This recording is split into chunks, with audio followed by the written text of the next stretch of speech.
Welcome to the B&B Show, Barriers and Breakthroughs, with your host, Rochelle Payne-Baum, the Pain Whisperer, a show that talks about how to fix your pain. So get ready for the B&B Show. Barriers and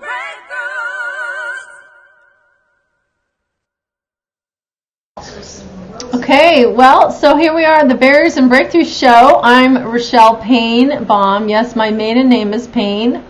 That's why people call me the Pain Whisperer, and that's because I'm also a physical therapist, and I like to help people fix their pain. I've been a physical therapist for 24 years, and I've done a lot of injuries. I've gone through a lot of injuries myself, so I've learned a lot. And, you know, sometimes a phone call even, I can help you know what to do, whether you even need to see a doctor, and save you a lot of money. So I like to be the Pain Whisperer and help people fix their pain. But here we are on the Barriers and Breakthroughs show. It's super exciting because we have an amazing guest, Anne Belanger. I hope I'm saying that correctly. And Anne is joining us from New York City at the United Nations. I was there last week with my daughter Afton, and I think you might have seen that last week on the interview that we did. And so we learned a lot. It's at the CSW, which is the Consensus on the Status for Women. And so there's a lot of women's issues and a lot of organizations that go to the UN in March every year. And so that's where I met Anne. And tell me really fast, Anne, how did you overheard me? I think that's what it was. How did you approach me? Yeah. You overheard me. Yeah, I think it was at the end of one of the parallel events. I heard you talking with someone. Okay. And I think you had mentioned your family size. Right. And that I caught my had attention. That I had 8 kids. That's right. That's right. Yeah. Yeah, and then you came up and you're like, "Hey, I heard you have 8 kids," and then so we started talking, and right. Yeah. And the great thing is you've had 10 kids, which is amazing. Right. That's super awesome. Right. Yeah. So right away I'm like, okay, we need to be friends. Yeah, that's right. That's right. And not only that, but you also homeschool, right? I do. I do. Anyway, I'm super excited to learn a lot about what you do, and I've done a few posts on Facebook about that you're a fertility educator. Right. And so let's just start off a little bit and talk about, well, first of all, what do people say when they find out you have 10 kids? Because I know what people tell me, but what do they tell you? I'm just curious. Right. So I always find it surprising. They're like, wow, that's really courageous, and you know, kind of maybe thinking might be a little bit crazy or something, because it's really not usual to have such a large family nowadays, especially here, right, North America. Yeah.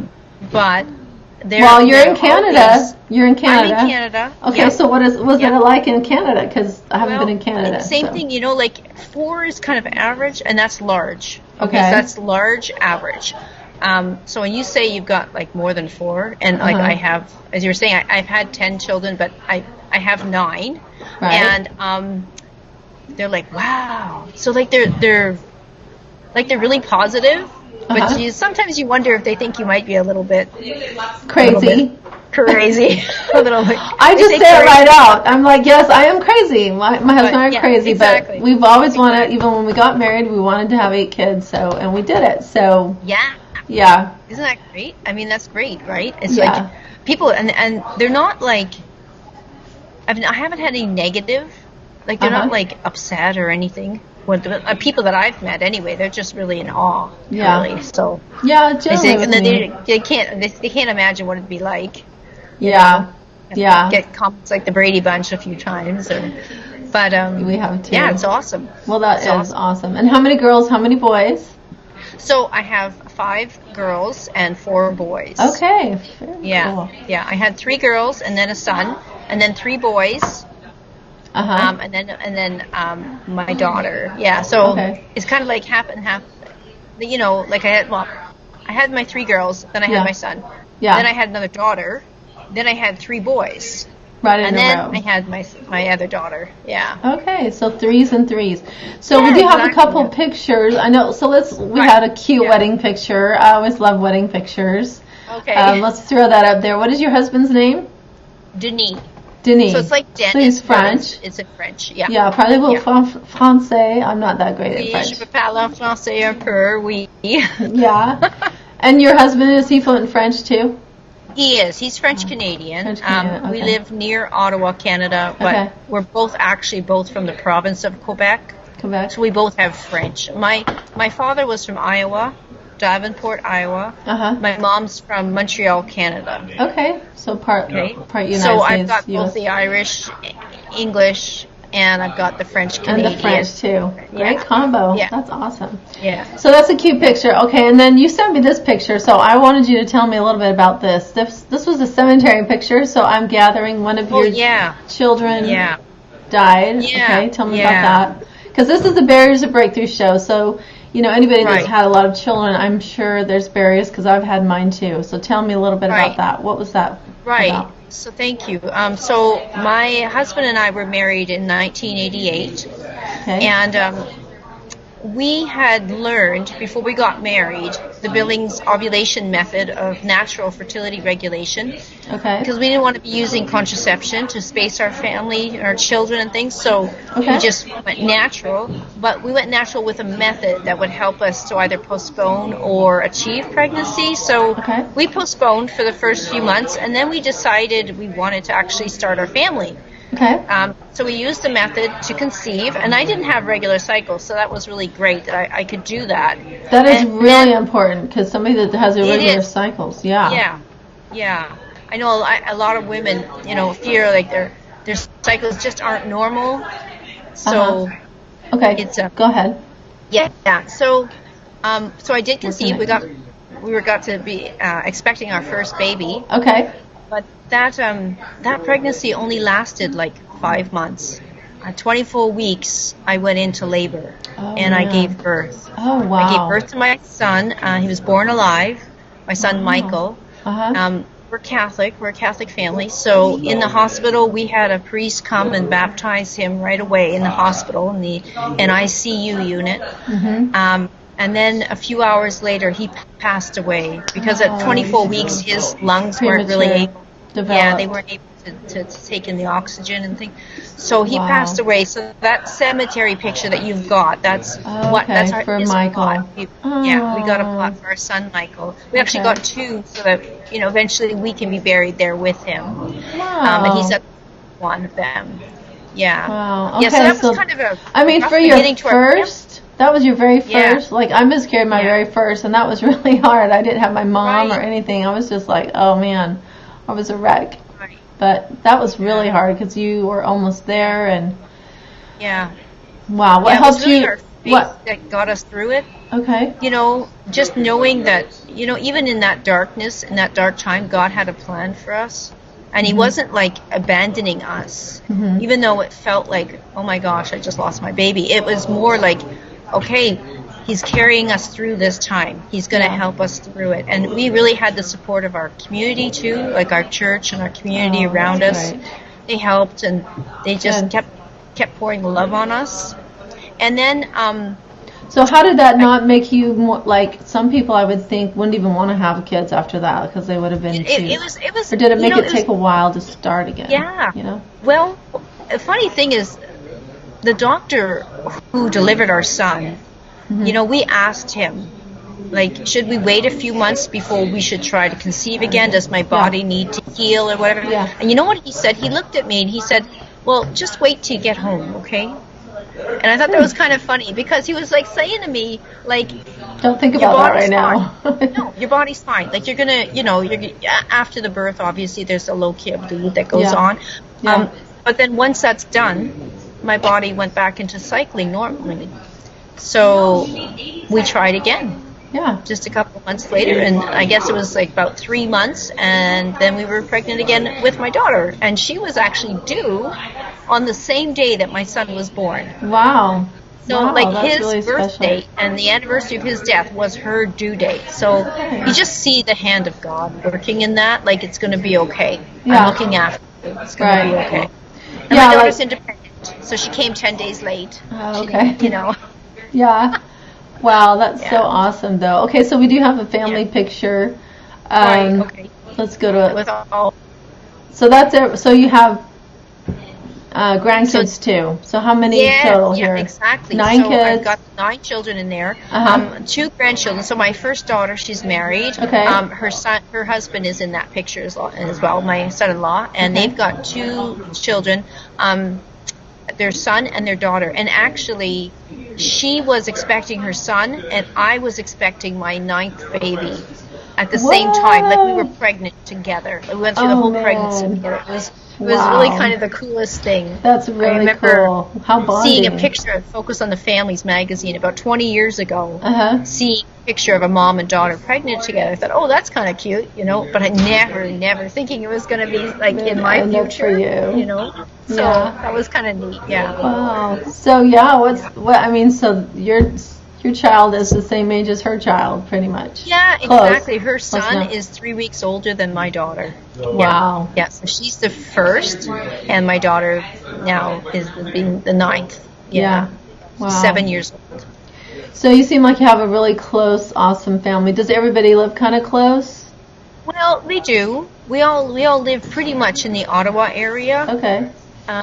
So we're still all up there. But my kids are pretty independent too. Like they're pretty, they love us and all, but they try and living their own lives and exactly. Like being good kids, responsible and independent dependent. And you homeschool them too, which is amazing. I did, so that's amazing. I've been homeschooling them for 25 years. So tell me how you got into the fertility, you were learning the Billings Method. First of all, how did you learn that? And then now you teach people about it, correct? Right. Is that right? Okay. Right. So before my husband and I got married, about 6 months before, we learned the Billings ovulation method. My sister-in-law was actually a nurse at the time, and she was teaching. And she was teaching it. Yeah. So we learned from my sister-in-law. Yeah. And then we started to apply the method, first to not have any children, and then to have children. And then after that, for a couple of years, in about 1990, that's when I started to want to become a teacher.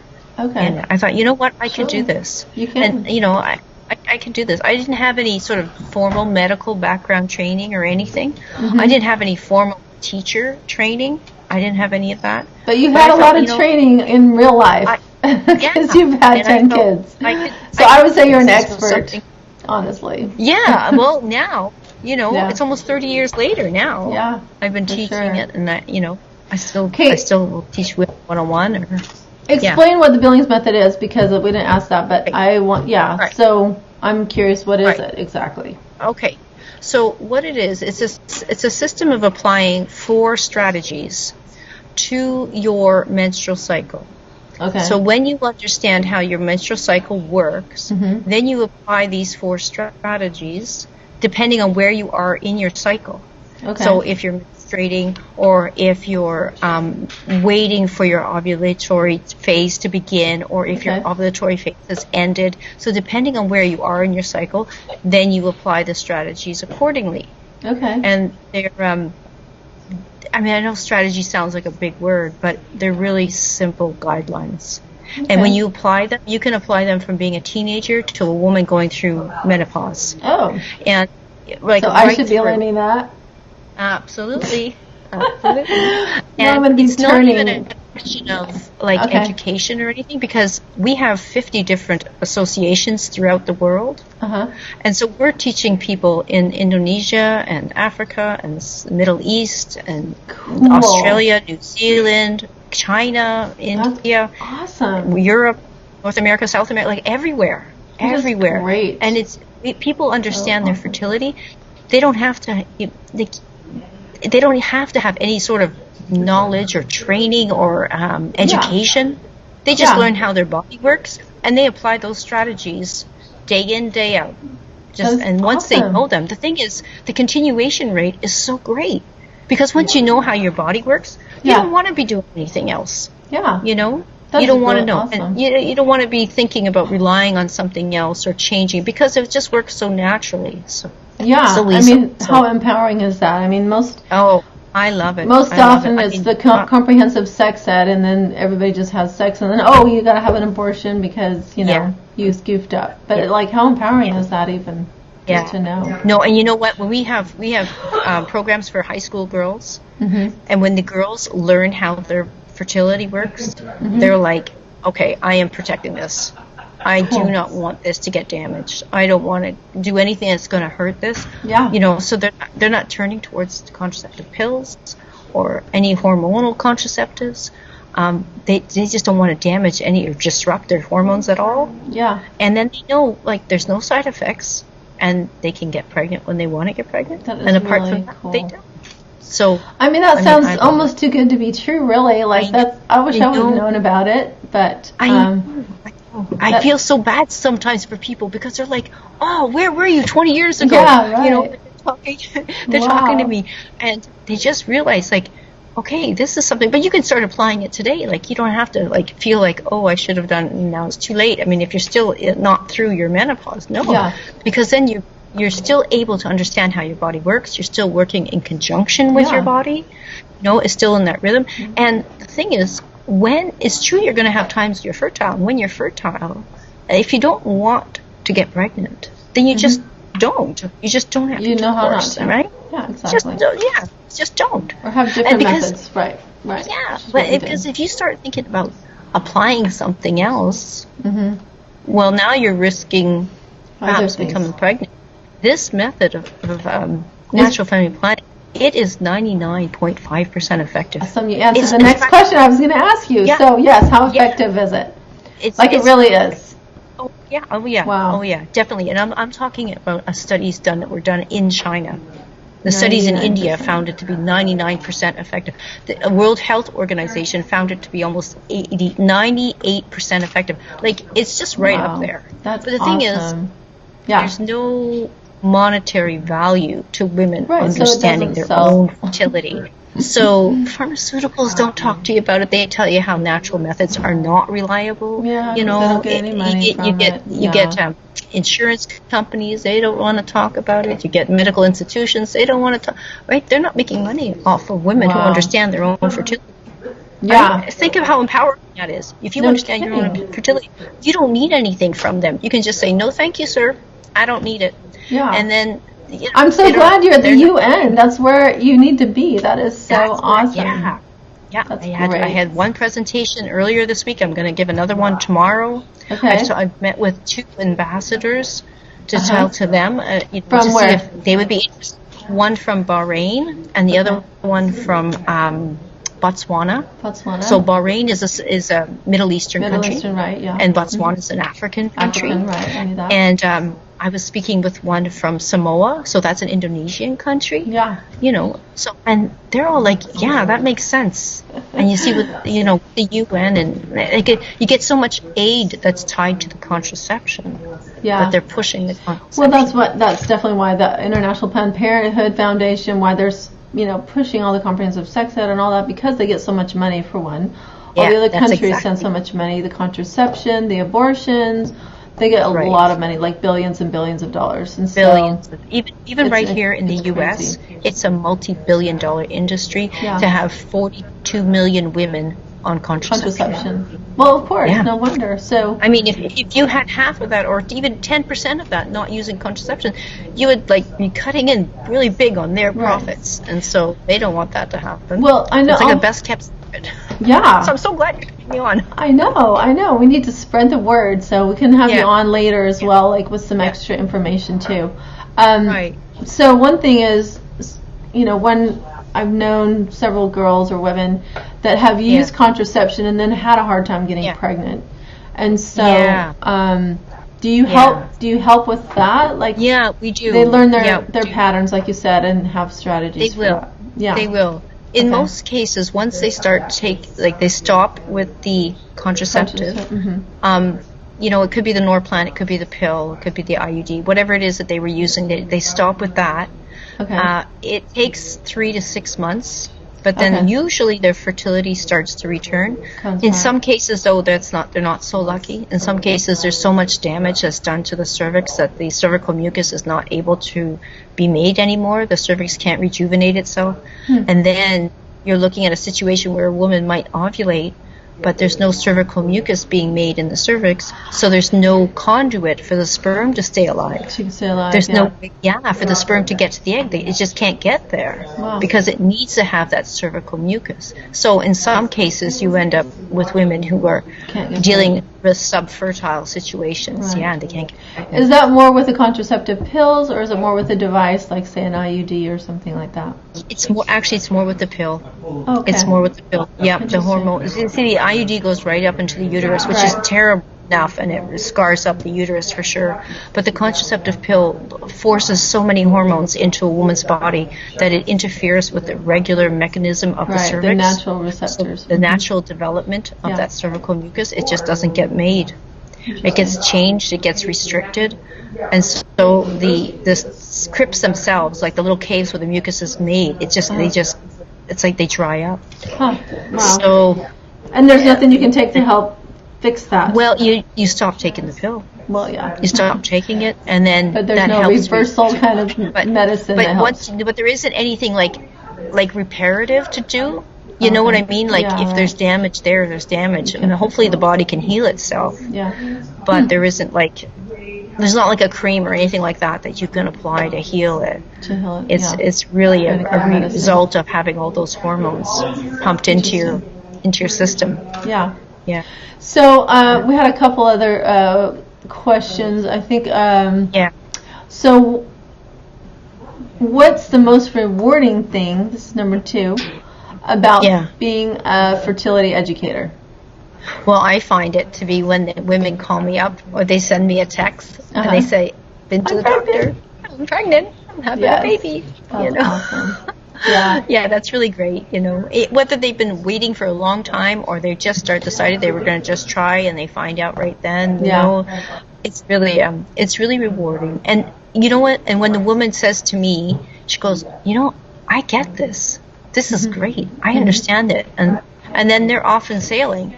And they feel confident in what they're doing, and they know that if they need to ask me questions, they can, but they just understand their body so well that they're pretty much independent on it. Exactly. That's what's so empowering is you making them independent. They could keep using it over and over and over again. I use those same principles as a physical therapist. A good physical therapist teaches you how to fix yourself. And so then you're empowered. You can keep doing it over and over again. And so that's just brilliant, Instead of having to depend on doctors and contraceptives, and this one didn't work, so let me try this one, and this one, what I mean? Or this one doesn't make me feel good. I hated the pill. So, okay. We had another question that, okay, so let's talk a little bit about you have a Down syndrome child, is that right? I do. Let's show a picture of her. Pictures of it. Her name is Wen, you said. Wen. Yeah, that's right. Darling. She's 7 years old. She's 7. So she was the one I was expecting when my daughter was expecting her first child. And my daughter was very sick through the pregnancy, but her pregnancy went well and her baby was fine. And I'm never sick with my pregnancies. But this particular pregnancy, I developed a blood clot. And doctor diagnosed the baby having Down syndrome. And when my husband and I confirmed that, the baby was about 36 weeks, and I did an amniocentesis because I wanted to know what the condition was that the baby had. They had suggested that the baby might have had a different trisomy, like 13 or 18, and that would mean that the baby would probably die after a week. And because I had 8 children already, I really felt like if I was carrying a baby that was going to be passing away soon, I wanted to be able to prepare my other children. So when we found out the diagnosis was actually Down syndrome, we were like, woohoo! We can deal with Down syndrome. That's for fine. Sure. And then we joined the Down Syndrome Association in Canada right away, and started to get their emails, and started to find out more and more what it is, because she's literally the first grandchild of my mom, and my mom has 40 that has Down syndrome. Yeah. Oh wow. Yeah. So she's like the first child in the family like that, and so nobody really had any information about it, but she's bright and brilliant and independent and can we talk a little bit about that? Like, because I have friends, and because I had friends that thought about this, and influenced me as well after I had I had my youngest at 44. And that's so how old they I say, was when she was born. Yeah. Okay. So I know people say there's an increased chance of having Down syndrome as you're older, right? And a couple of my friends were like, I don't even dare try that because they just did not want to have a Down syndrome. And I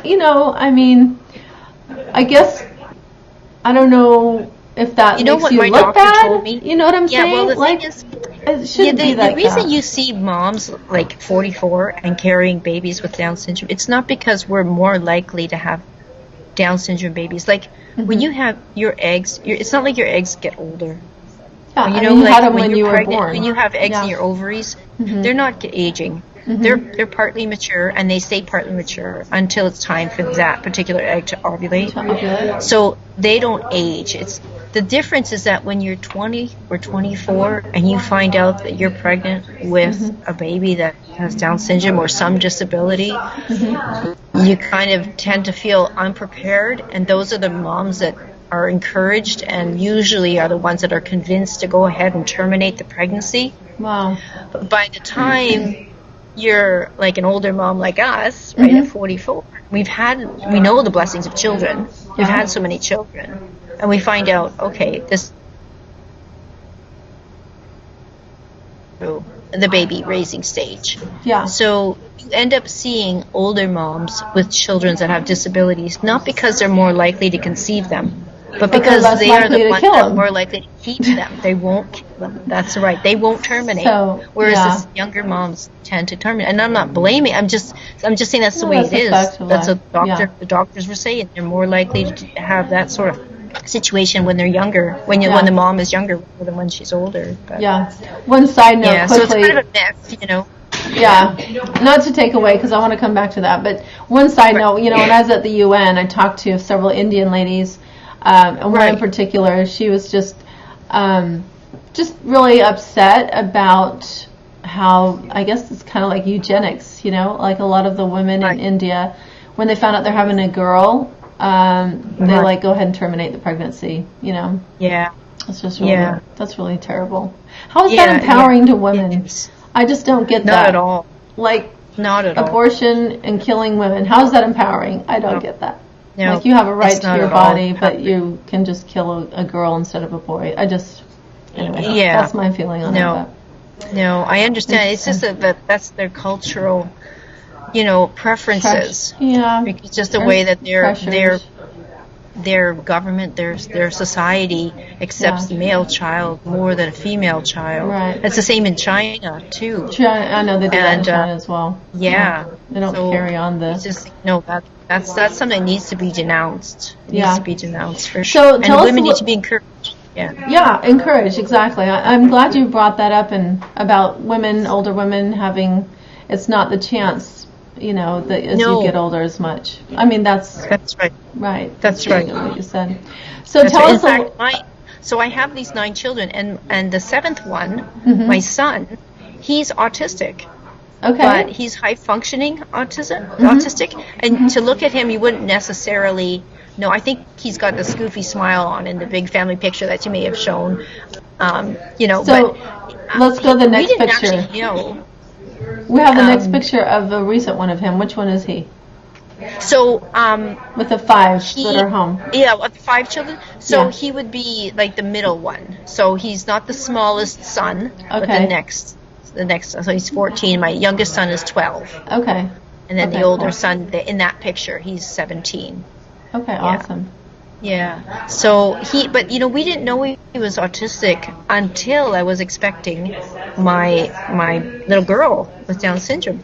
Oh. Because everything seemed fine until he was about 4 or 5, and then we noticed, he seems to play a bit differently. He doesn't seem to be the same as the other boys. So we took him to a doctor and had him diagnosed. And and then found out, he confirmed that he does have high-functioning Asperger's syndrome. I've heard of Asperger's. Which is on the autism spectrum. Yeah. So he's very intelligent. He's not autistic like where he's in his own space or his own world. He's really integral to our family, but the doctor described it as like social dyslexia. like there's only so much social interaction he can take, and then he has to go back to his room and just be by himself. Or he goes on the computer, he puts headphones on, and he's just kind of in his own space for a while. Yeah. You know. Just gets overloaded, kind of. Yeah. Yeah. Yeah. Well, tell me a little bit about how your disabled children have made a difference in your family, you know, like in a positive way, because I'm sure it's amazing. My friends that have, and I have a cousin that has a Down syndrome, and one of my nieces is handicapped, and she's, you know, even less than a Down syndrome intelligence, and it's just made a huge difference in their families. Like their kids are so much different and better in a way. I don't know, they're more grounded and more accepting and loving, and you know. Yeah, I see that, you know, with my older kids, like they love their little sister. They just love her. I mean, she gets into all their stuff and it makes them upset and all like that, but they totally love her, and she brings so much joy to them. And then for my son, who's like autistic, it's learning to love through the difficult times, because sometimes he's having emotional outbreaks that are harder to deal with than my daughter with Down syndrome. Yeah. But the older children, and of course my husband and I, we learn to say, okay, how are we going to deal with this situation? We have to understand why he's behaving the way he is. So it's a real kind of lesson for us, in sort of to get the root of the problem, and not just to react to his reaction, but to kind of figure out why is he reacting like that, and how can we help him, you know. So it's like dealing with his disability on one end and her disability on the other has really stretched our components and our capacity to love. To love, for sure. We really had to. And be empathetic, and it's not just and my husband and I, it's like all my kids too. Yeah, they just all have to learn to give and more. I love how you explained that. That was really great. Just how... you instead of reacting, you have to be patient and listen. Right. What a great skill that is for even young kids to learn, you know? Right. But to have empathy and that they might not understand how somebody is, and try and understand them, and that will help them love them better, you know? Yeah. That's so great. Yeah. Well, that's amazing. I really admire that a lot. So that's good. So speaking of that, like I think the other question was kind of, let's see, what barriers, a little bit about the fertility, are easier to overcome now with fertility than like 10 years ago? Is it, you know, fertility drugs, or do you think this Billings method is really something that people just don't know and how we could tap into? They don't know. The Billings Method has been around since 1953. The pill came out in 1960 when Margaret Sanger asked Dr. Pincus to look into something. I remember Margaret Sanger. Yeah. So Planned Parenthood, right? And she wanted Dr. Pincus to develop something. Yeah. And actually, one of his teammates realized what he was doing and left his work with Dr. Pincus and went to go work with the Billings. And he was like our best endocrinologist, and he studied the hormones and the whole endocrinology system. And it's been like developing over the last 60 years, and we've been having it used in all of these countries.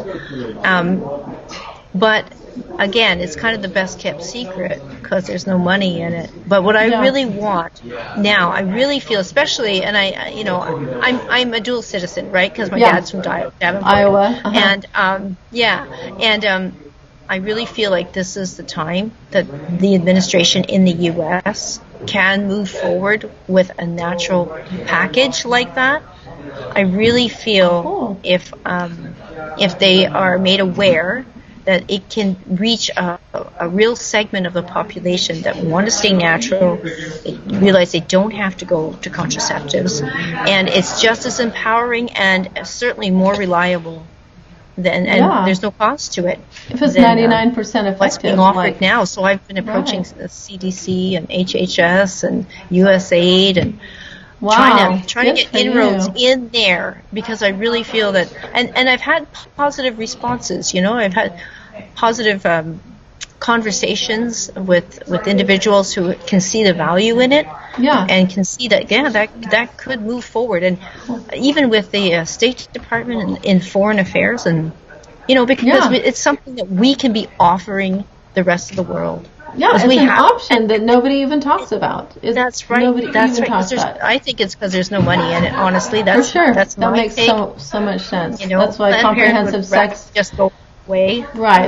Yeah. Like comprehensive sex ed, like everybody thinks that's to help kids not get pregnant. It actually encourages them to get pregnant. Yes, It exactly. encourages sexual exploration. It sexualizes Yeah. children, and Yeah. it's the farthest from helping, with family planning Right. and not preventing.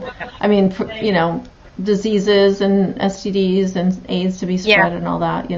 So Yeah. No, Yeah. that's very true, and then that's why I'm thinking if we can help, like we already have boots on the ground, as I say, we've already got these associations, grassroots associations in these different countries, and the State Department could really assist in getting women to understand and use this method, and it's universally acceptable. Right. There's nothing that's so what can we do, like as individuals? You know what I mean? Like, I'm glad I'm doing this show because hopefully it's helping get the word out there and people. Yeah, that's great. Thank you so much. I know we have. Yeah, we have. I know your website. So you have two different website. Yeah. Organizations that you're participating in with the UN. Or is it just Womb International at the UN? Well, it's Womb International that's here at the UN. So that's our NGO. And then they have these 50 affiliates. So I'm also obviously connected with Womb Canada. And I'm a member of BOMA USA as well. Okay. So, and then I'm also with my local provincial organization. Yeah. In Ontario, So but they're all Billings. They're all Billings. Billings is, for me, it's the best. So that's like family planning method. at the finest. Got it. Billings. It's because it's really not it's not intrusive. It doesn't require any sort of level of education. It does. You don't need any apparatus. Yeah. There's no side effects. No drugs, side effects. No invasive, and it's free. Like anything. in Ontario, it's just like a donation to our association to learn. It's not like it costs you $500 or $1,000 to learn. In fact, Dr. Lynn Billings, she always said that this is information that every woman ought to have. For sure. And they develop like programs for teenagers. So even in the schools, we try and get it in the schools so that teenage girls can understand their fertility. Because sometimes you just don't have the skills, or you don't know how to talk to your daughter about, menstruation and, that process of reproductivity and so on. But so we have programs to help girls understand that when it's appropriate, when they're starting to go towards their menstruation and they're wanting to know more about what that's all about. And then we help them understand. And then they want to protect it. Sure. They just want it to, stay safe. Yeah. So tell me where these programs are. Do you do it in churches? Like, where could it be pretty? Schools is a lot of red tape, but besides that. It is. It's true. And with the schools, we have some teachers in Toronto, Ontario, that have some inroads with some principals. Okay. And so the principals and the teachers of certain classes, they'll have our teachers in. Yeah. But it's not like an official program that's running in the school because, as you say, it's more likely to be CSE that's running in the school. Comprehensive sex. Yeah. But they do try and get these programs. So if you went to the website Womb International, then you would see the programs for the teenagers. Okay, Womb International. Teen programs. Is that up there? Yeah. So if you went to womb.org, that would get you there. Okay. Yeah. WOMB stands for Women's Organization Ovulation Method, and Billings for the Billings Method? Almost. It's World Organization. Oh, because world. it's across the world. Yes, of course. Yeah. Okay, World Organization. Yeah. Okay. That's great. A great mnemonic to remember. Yeah, and your womb, right? Yeah, of course. Of course. Yeah. That's awesome. Yeah. Okay, so what advice do you kind of give out the most? I'm curious, like what kind of advice? So if I'm talking to someone who wants to know about their fertility, I'll if we have the time, I'll just sit down and tell them how the method works. Okay. Okay. So how quickly can you tell somebody? Like, can you tell us right now? Like, you said the four strategies. It takes 15 minutes. That's all it takes, which is kind of ironic because people think, oh, it's such a big method, it's going to take forever. But it doesn't take forever. I don't know if you can see me. Can you see this? I don't know if you see this. No, I can't. Do you see that? No, it is. Okay, so you have like It's like a ruler. Okay. You can kind of see that a little bit. So this is a teaching tool that I have that I use to help to explain the method to the women.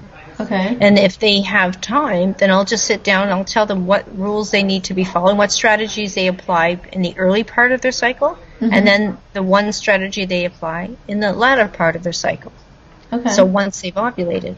But it doesn't take long at all. I can just read off the rules to you, and then, the thing is, there's this back and forth, right? Because then the woman will have a few questions, and then I want to be able to answer the questions. Because if I just give you the information, I don't give you a chance to kind of reverberate it, then you go home with all the questions. Understanding it correctly. Yeah. Correct. Yeah. Okay. Yeah. So we usually have either like a training session, or we do one-on-one appointments. So maybe we could do a training session in the future, Yeah. and have a few people. Yeah, to do that. Yeah. We'll try and recruit that and see what kind of interest we can come up with. Or get maybe some, doctors or educators or something that could help promote this, especially with the statistics that you've given me. Okay, and that brings up something else. Where did they go to look for the Billings Method statistics?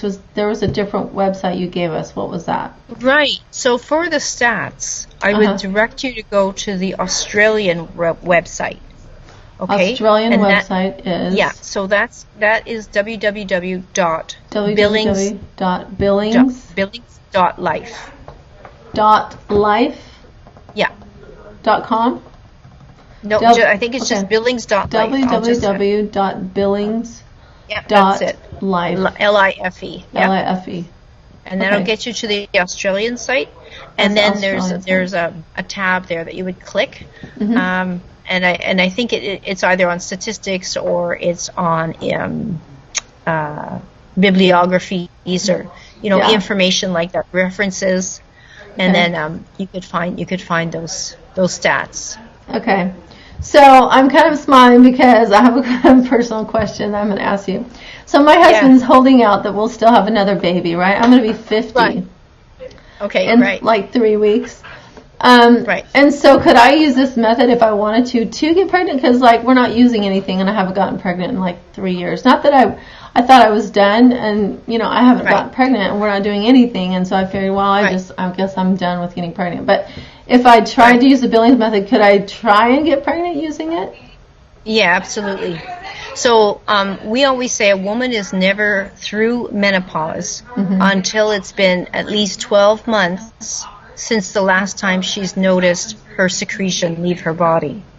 So like with your menstruation, you always notice your menstruation. I still have another part in your body, another time in your cycle, from your body, you'll also notice secretion leaving your body. Right. So if that's still happening, we would say it'd be a whole year. That's your fertile time, generally. That before that stopped, that you would still possibly become pregnant. Oh, okay. Okay, so if you're still cycling, then definitely. So if you wanted to become pregnant, I would say, when you've got that secretion, don't have intercourse, just wait. And when it's finished, then have intercourse. Because all that secretion it's fertile. I'm not trying to, it is very fertile. But it's in preparation for your ovulation. So if you wanted to actually conceive, then you kind of want to wait for the prep to be done, and you want the ovulation to be there. So that's your most fertile. So you wait till that's all done, and then you know, okay, I'm not having it anymore, and then you would engage in intercourse and see if that's, because even though you're not noticing the secretion leaving your body anymore, there's still secretion in your cervix. Yeah. And so that secretion, and it's there for 3 days, so that secretion motility, I'm sure. It's still able to get the sperm to the egg. Right. Interesting. Yeah. So maybe you'll call me in 3 weeks and say, hey, Ann. I'm not so sure. I mean, I'll have to be prayerful about that, but I understand because I'm right with you. It would be good proof if it's 99% effective, though. That's for sure. Yeah. So okay, so we put a lot of your information up there. Did we have one more question? Let me see. So I'm sure this is why you do what you do, but how do you feel you empower women around the world? And you've kind of already said that, but Yeah, no, I really love it. I really feel like women, when they get a chance to understand their own body, they are free from needing and being able to have to depend on contraception. They're free. They've got the knowledge they need. If they don't want to use it and they want to use contraception, that's up to them. But if they don't want to be using contraception, they now have another way of understanding their body, and they can use that to not conceive or conceive, and even they follow their cycles, and they know if maybe there's something that's not right, if there's something that's unusual, if there's something that's unexpected. You know, it could be bleeding, or it could be some kind of unusual mucus that you're not familiar with. Well, then you know, I better go talk to my doctor about this. You know, because you're paying attention, you're tracking it. Yeah. And I know there are a lot of apps out there. There's like over 100 apps, but most of them are based on a rhythm method, like a calendar type method. And a lot of them, they predict when you're going to be fertile. And we always look at that and say, there's no way to predict, girl. Because there could be anything that's going to happen in your life between today and tomorrow that's going to affect your fertility. That's really you know, there could be something really stressful that's going to go on, and you don't know that. And that's going to probably delay your ovulation. But at the same time, it might bring on a bleed. Yeah. So just because you know that you can't be predicting what's going to be coming in the day or 2 days or 3 days. Right. You just follow it. And that's the beauty of it, because if you ovulate late, like if you're having a long cycle and you're ovulating at like 3 weeks, well, it's okay. You can follow that. No problem. You just go with it. So do you teach them usually with their husband? That was the other thing. Like, do the husband need to know too? A lot of times I'm just teaching the woman. A lot of times I'm just, now if the husband comes, that's great. And a lot of husbands are going to want to come and they're going to want to like put the stamps or the stickers on the chart or something like that. But a lot of times it's just the woman that comes, and you know, she goes home and she tells her husband, honey, this is what we're doing now. And he's like, okay, just let me know when. And you know, I would think it would be helpful and empowering for them if they knew too, but you know, it would be, but you know, I don't limit it. Yeah, true. You know what I mean? I don't want the woman to feel like she can't come and learn it because her husband's not interested. True. Yeah. No? Good point. And sometimes husbands are like, honey, you just go. I'm not really, not interested. So that's fine. Like, whatever works for that couple. Right. That's awesome. You know, I was just in a presentation a couple of days ago, and the other presenter was a doctor, and he was reminding all of us that we don't have a complete reproductive system, and men don't have a complete reproductive system. We just have reproductive organs, and when you put them together, then it's a system. Oh. So it's not really, I mean, we have a reproductive system, but it's not really reproducing anything. That's a really great thing you just said. Great? I love that. Great? You're not really reproducing anything unless you're pairing it up with the other half. Yeah, exactly. Other than that, it's just organs that are doing what they're supposed to do. Right. You know? Yep.